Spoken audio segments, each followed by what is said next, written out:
The day after Christmas at a church in California, the pastor was walking around and noticed that in the nativity scene and that baby Jesus was missing. So he went outside, and there he saw little Johnny with his red wagon, and in his red wagon was a figurine of baby Jesus.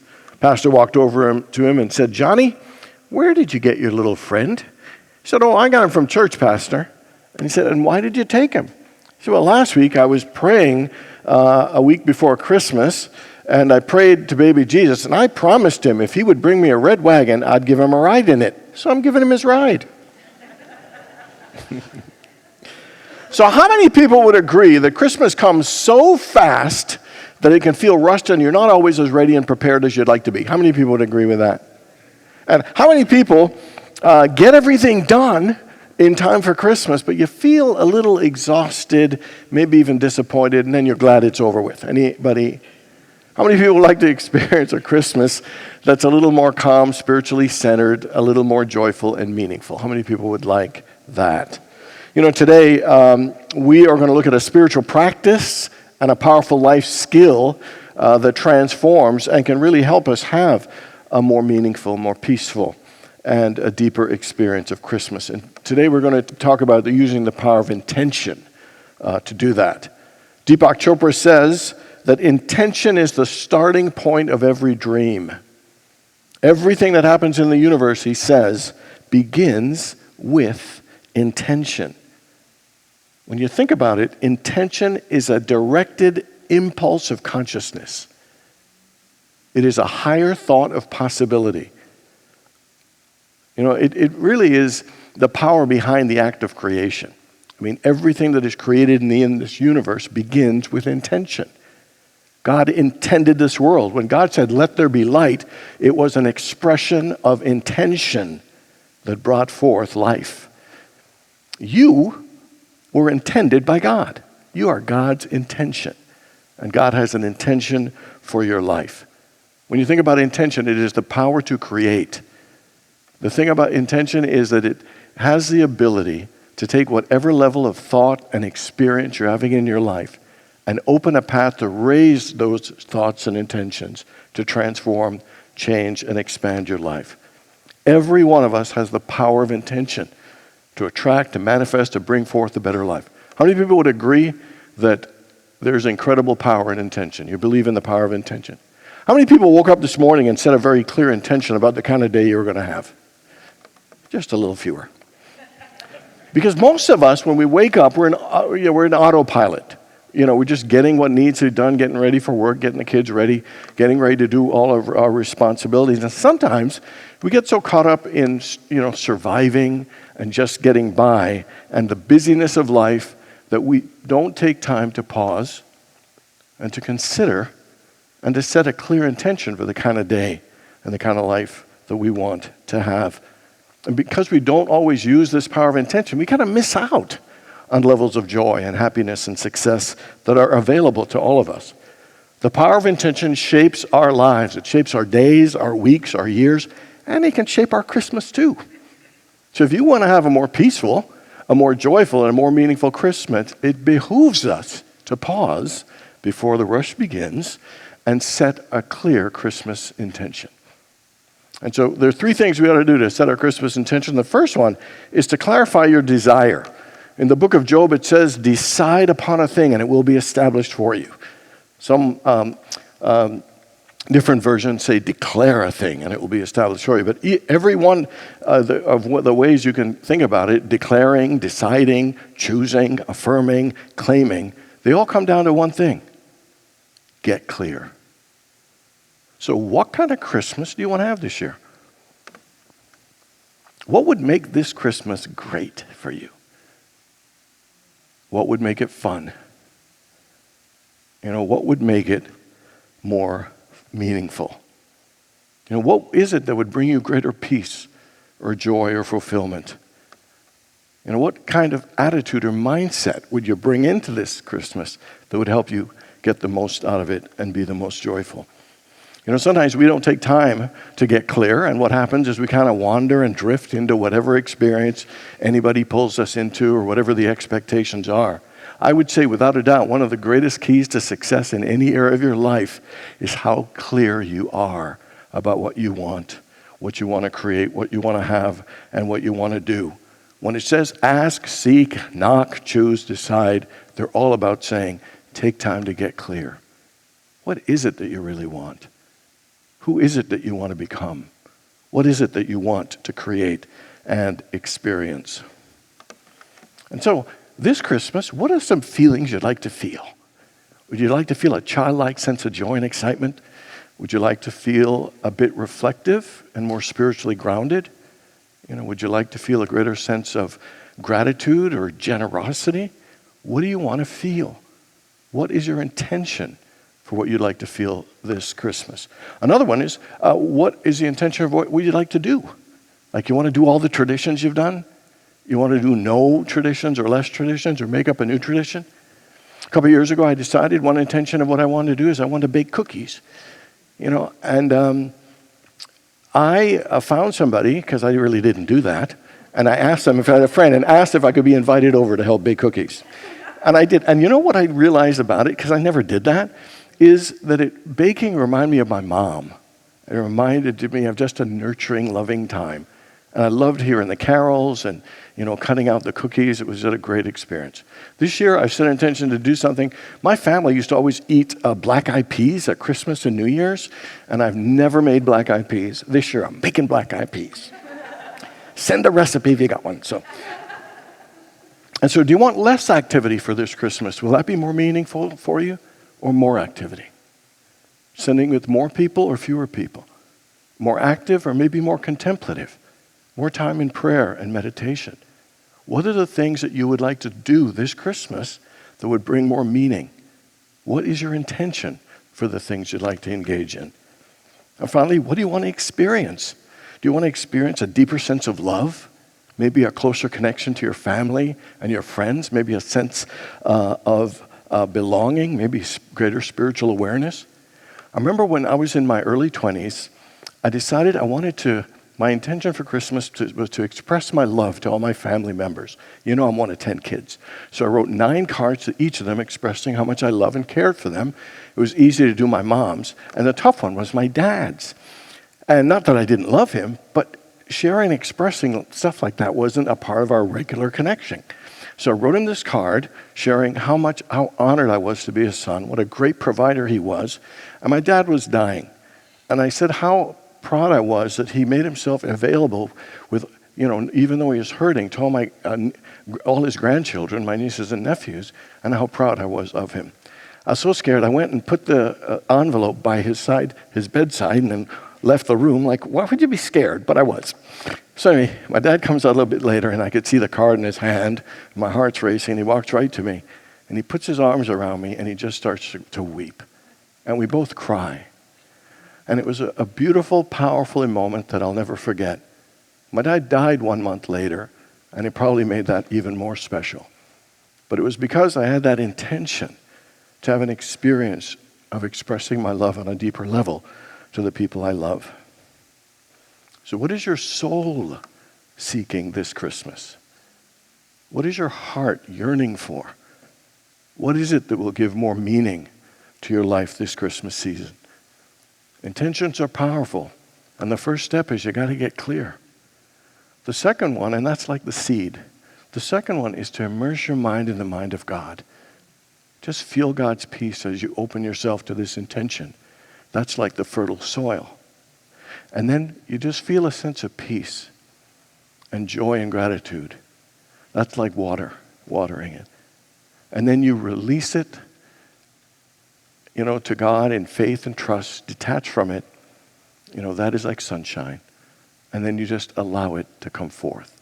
That is the harvest or the blooming. Because it isn't just writing it down on a piece of paper. It's getting it in here and planting it deep inside and giving it the conditions to fully manifest itself. So the first thing for your Christmas intention this year is to get clear about what it is you desire, what it is you want. The second thing is you got to heal your ghost of Christmas past. We always, at Christmas, it's the most wonderful time of the year. Sung better, but still, you get the point. And you always say, Merry Christmas, how joyful time it is. Well, it isn't joyful for everybody. Everybody doesn't have happy, glorious memories of Christmas. Sometimes Christmas has some painful and horrible memories.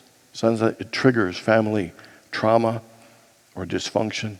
Sometimes it triggers depression or isolation or loneliness or the loss of a loved one. Maybe our first Christmas without our loved one. Sometimes it's a painful thing. Sometimes we can close off our hearts to Christmas.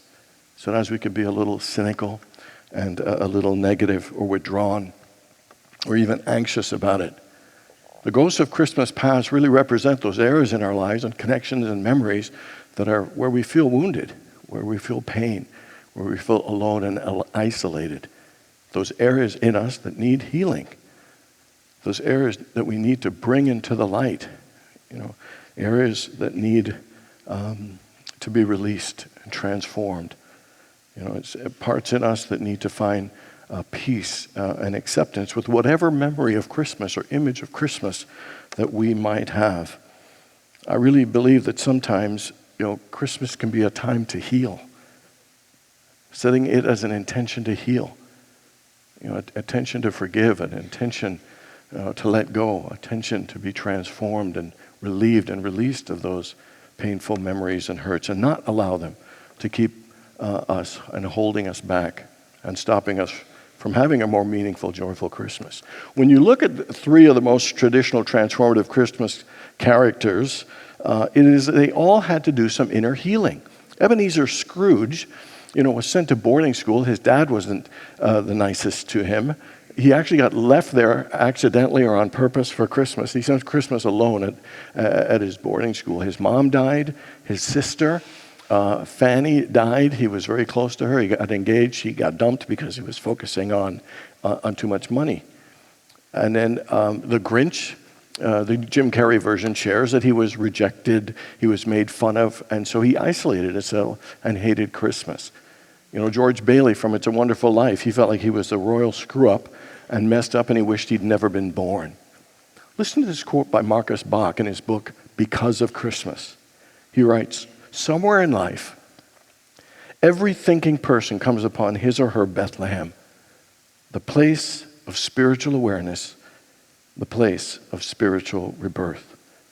See, each of those characters were transformed in an amazing way. They came to their Bethlehem, to that place that needed healing, that place that needed transformation. And they had an inner awakening. Parts of their hearts were opened up again. They felt lighter. They felt greater joy. Their relationship with themselves and their fellow man was changed and renewed in amazing and wonderful ways. And it's always an inside job. Christmas has all these outer things, but really, if we want to have a good one, it's got to be an inside job. And maybe this Christmas intention of healing is about doing some more journaling or going to a therapist or taking a grief class or being in a support group or doing more prayer, but it is something that is vital. So I ask you, what ghosts of Christmas past hold you back from experiencing your Bethlehem or the fullness of the Christmas season? What are you holding on to still that it's time to let go so you could move forward and be free? What fear, what resentment, what judgment or pain from the past is affecting your ability to enjoy Christmas now? We're the only ones that block our experience of Bethlehem, and we're the only ones that can heal our ghosts of Christmas past so we can have a great Christmas present. And the last thing about our Christmas intention is to bring the spirit of Christmas alive. One of my favorite scenes is A Christmas Carol when Scrooge wakes up on Christmas morning and he's so excited, so transformed, so grateful to get a second chance, so generous. I think that is such a beautiful thing. And what we need to do is to make Christmas come alive in us. How many people have ever heard of or read the book, All I Needed to Learn, I Learned in Kindergarten? Anybody ever? Old book, but is a good book. Here, I'm going to read a little story that Robert Fulghum wrote about a Christmas experience in California. He said, a Sunday afternoon it was, some days before Christmas, with rain, with wind, with cold, winter gloom. Things to do this was long and growing like an unresistant mold. Temper, short. Bioindex, negative. Horoscope reading suggested caution. And the Sunday paper suggested death, dollars, and destruction as the day's litany Oh, tidings of comfort and joy. Fa la la la la la la la la. This holy hour of Lord's Day bliss was jarred by a pounding at the door. Now what? Deep sigh. Opening it, resigned to whatever negative or bad news lay ahead, I was nonplussed.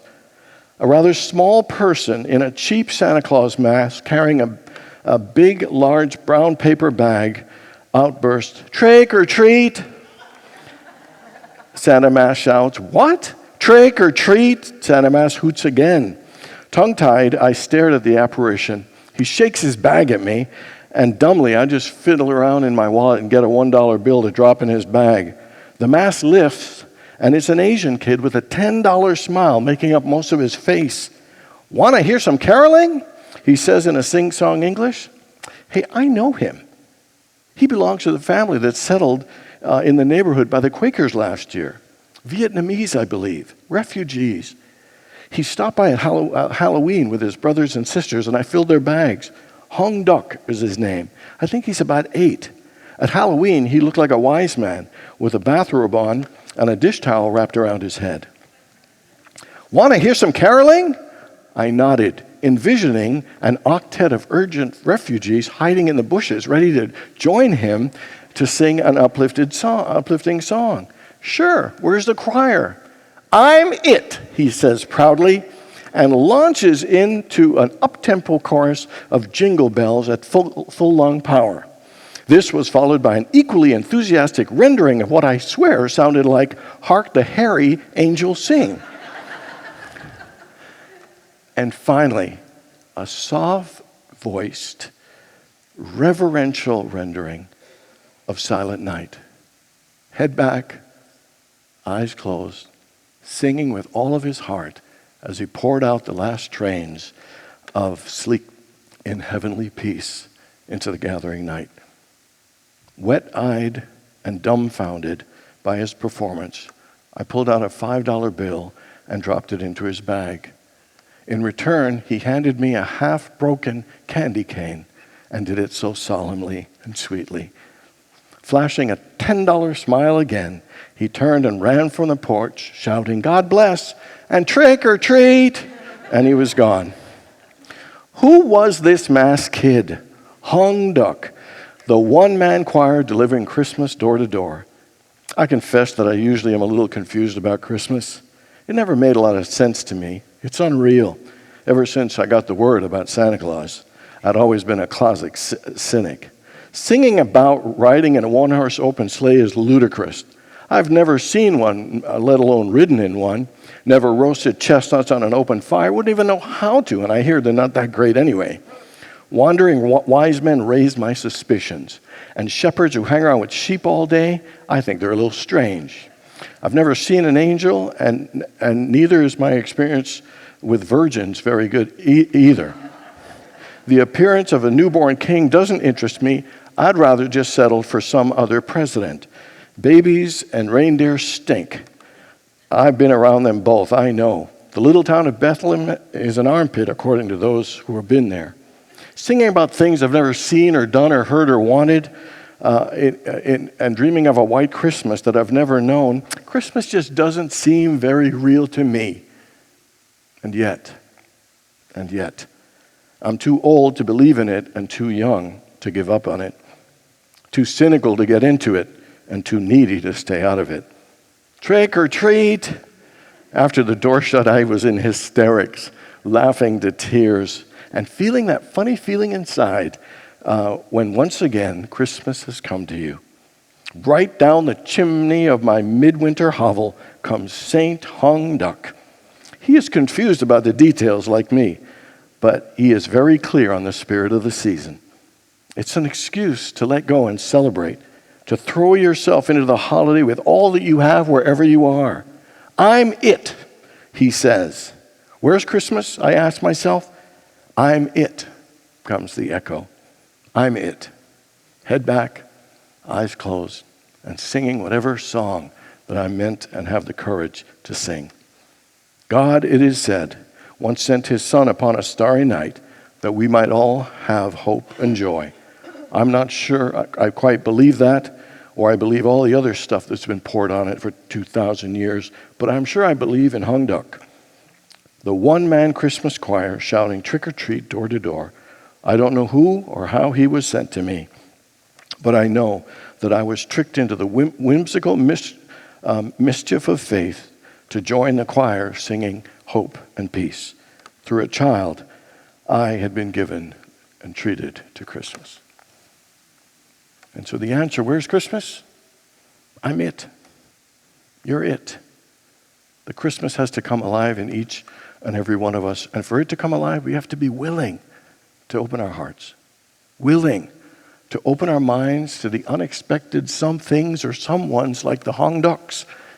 And it might come as a smile, a card, a helping hand. It might come in a lot of different ways. The question is, are you willing to let it come alive in you this Christmas? Life is always moving fast, and we can miss things so quickly. So it truly behooves us to take time to pause and to use the power of intention, to clarify our desires, to know what we want our Christmas to look like and feel like, to heal the ghosts of Christmas past, to do the healing of those things that need releasing. And third is to bring the Christmas spirit alive in each of us. Intention is the creative power and ability, and it is the starting point of every dream. So let's use it this year to have a peaceful, joyous Christmas. Let's take time to set our Christmas intention. God bless you.